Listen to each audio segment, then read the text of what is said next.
පැය ගණන් පාඩම් කළත් විභාගෙට ගියාම මතකයට එන්නේ නැත්ද? එහෙනම් ඔයා තාමත් පාවිච්චි කරන්නේ පැසිව් ලර්නින් මෙතඩ් එකක්.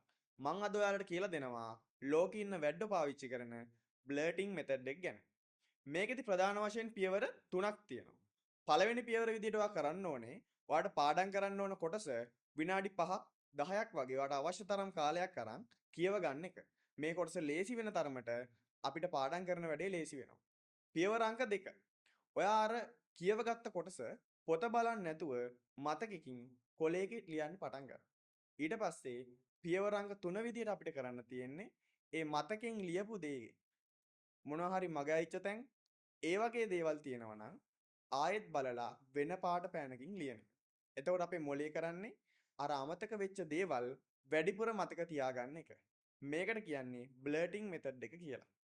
ඔයාලට තව මේ වගේ පාඩම් කරද්දී එන ප්‍රශ්න මොනවා හරි තියෙනවා නම් පල්ලෙහාන් කමෙන්ට් එකක් දාන්න.